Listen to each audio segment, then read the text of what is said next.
Je crois fermement qu'on ne peut pas parler d'avenir sans pour autant parler de la santé mentale, qui est un point crucial pour le développement de jeunes en République démocratique du Congo. Alors, nous sommes dans une société où la santé mentale n'est vraiment pas prise en charge parce que certains l'associent à soit une folie, soit des problèmes spirituels. Pour mon cas, par exemple, je n'ai pas été dans un environnement qui comprend ce que c'est l'anxiété, les dépressions et tout ce qui va avec. Parce qu'ils se disent que non, tu es enfant de Dieu, tu ne peux pas vivre la dépression, tu ne peux pas vivre l'anxiété et tout ça. Alors que ce sont des choses qui peuvent arriver à tout le monde et ça mérite d'être pris en charge.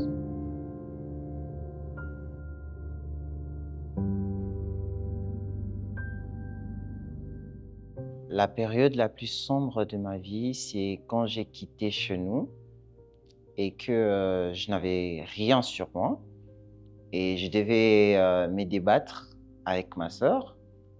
Et c'était compliqué, on n'avait rien et seules mes idées étaient en place.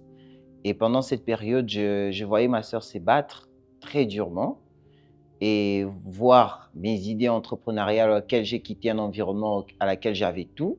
C'est ça qui m'a permis en sorte de me dire: «Ah, est-ce que je n'aurais pas dû rester à la maison et vivre comme étant un enfant et puis abandonner mes rêves?» Mais sauf que avec les temps, j'ai dû m'adapter et comprendre qu'à à chaque étape, on doit juste survivre et apprendre à surmonter ses peurs et à avancer. J'ai été récemment au Nord Kivu, à Goma. J'ai reçu des témoignages. Je vous assure que ce sont vraiment des témoignages qui font mal. Et en quelque sorte, moi-même, je me suis dit comment ces personnes arrivent quand même à surmonter cela, comment ces personnes arrivent à se dire que tout va passer, ou je suis passée par des traumatismes ou des situations vraiment inexplicables et inadmissibles, mais en fait, la personne vit. Et moi, j'ai été vraiment révoltée suite à ce qu'elles ont vécu, surtout les dames, parce que j'étais en mission humanitaire. Comme je l'ai dit au départ, je suis activiste pour les droits des femmes et enfants. C'était dans le cadre d'une mission sur les VBG et ES, donc les violences basées sur le genre et exploitation et abus sexuels. C'était terrible.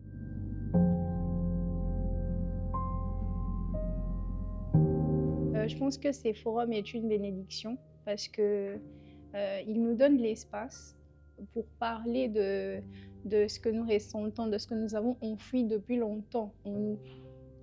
Donc, moi, je vous demande de parler autour de vous. Je vous invite à le suivre parce que vraiment, je pense que chacun de nous vit quelque chose au fond de lui. Et ici, vous trouverez des personnes qui traversent la même chose que vous, des personnes qui ont vécu pire que vous ou qui vivent la même chose que vous. Et grâce à ces personnes, vous vous sentirez, vous saurez que vous n'êtes pas seul dans ce que vous traversez. Et vous saurez qu'effectivement, il y aura un jour où vous irez mieux et voilà, que la guérison est proche de vous. Chaque être humain est censé passer par des moments de fragilité. Consciemment ou inconsciemment, nous stressons tous, nous avons tous peur.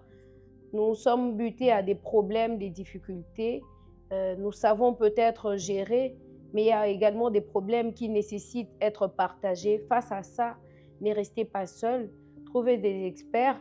Surtout, joignez-vous à ce bon programme, ce bon projet du Forum de la santé mentale, surtout pour bénéficier des experts, des notions importantes pour vous aider à relever le niveau de votre capacité à surmonter certaines choses.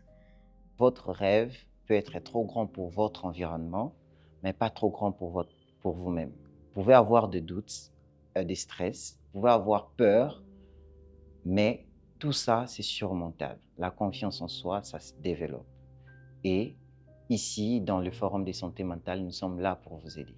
Nous sommes là pour vous accompagner, nous sommes là pour vous écouter.